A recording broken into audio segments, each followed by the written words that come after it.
Halvad police station અને હળવદ મામલતદાર સાહેબને આવેદન આપવા આવ્યા છીએ. ધાંગધ્રા અને હળવદના તમામ પત્રકાર મિત્રો જે ગત 3 તારીખે હળવદના સિનિયર અને નામી પત્રકાર મેહુલભાઈ ભરવાડ ઉપર જે ખોટી ફરિયાદ થઈ છે, અનુસંધાને અમે સૌ પત્રકાર મિત્રો પ્રશાસનનું ધ્યાન દોરવા માટે આવેદનપત્ર આપવામાં આવ્યા છીએ કે ભાઈ મેહુલભાઈ ભરવાડ જે પાયાના માણસોનું, પાયાના પ્રજાના લોકોનું કામ કરે છે અને પ્રશાસન અને સરકાર અને પ્રજા વચ્ચે 2024ના રોજ મોરબી એસઓજી પોલીસે હળવદ તાલુકાના શક્તિનગર પાસે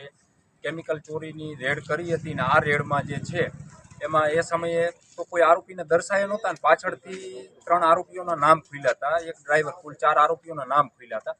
અને ત્યાર પછી અમે થોડી તપાસ કરી એટલે અમને જાણવા મળ્યું હતું કે આ કેમિકલ કાંડમાં જે છે હળવદ ભાજપના આગેવાનો સંડોવાયેલા છે, એને ફોનપે, ગૂગલ પેથી પૈસા લીધેલા છે, રોકડા પૈસા લીધેલા છે અને તાલુકા ભાજપની કાર્યાલય સુધી જે કેમિકલના આરોપીઓ છે એ પૈસા પહોંચાડતા હતા. એ આખો જે કૌભાંડ હતું એ અમે આવનાર દિવસોમાં ખોલવાના હતા અને એ ભાજપના જે અહીંના આગેવાનો છે એમને ખબર પડી તો પછી મારું અને બળદેવનું જે નામ છે કોઈ પણ પુરાવા, આધાર પુરાવા વગર અમને આના આરોપી બનાવવામાં આવ્યા. 7 દિવસની જેલ એન્ટ્રી પણ કરાવવામાં આવી, જેથી અમે જે છે દબાઈ જઈને આ જે આગેવાનો છે એમના કાંડ જે છે ખુલ્લા ન પડે તે માટે થઈ અને અમારી ઉપર જે છે ફરિયાદ દાખલ કરવામાં આવી. અમને કેમિકલ ચોર બનાવવામાં આવ્યા, જેલ એન્ટ્રી કરાવી, 7 દિવસ જેલમાં પણ રખાયા. આજે અમે હળવદ પોલીસ મથકે મામલતદારે લેખિતમાં આવેદનપત્ર આપી અને ખાસ એ જણાવ્યું છે કે ભાજપના જે આગેવાન છે નયન દેત્રોજા અને એની સાથે જે બીજા તાલુકા ભાજપ પ્રમુખ સુધી જે છે આના પૈસા જતા હતા,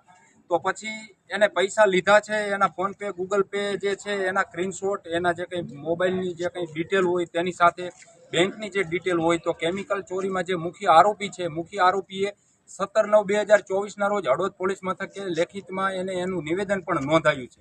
તેમ છતાં પણ જે પોલીસ છે આરોપી સામે કોઈ પણ પ્રકારની કાર્યવાહી કરતી નથી. કાર્યવાહી એટલા માટે નથી કરતી કે આ કેમિકલ ચોરીમાં જે લોકો સંડોવાયેલા છે તો એ ભાજપના આગેવાન છે, જયંતિ કવાડિયા અને એની જે આખી ટોળકી છે, આ ટોળકી જે છે મિત્રો, એના કારણે આરોપી સામે કોઈ પણ પ્રકારની કાર્યવાહી થતી નથી. જરૂરી પુરાવા હોવા છતાંય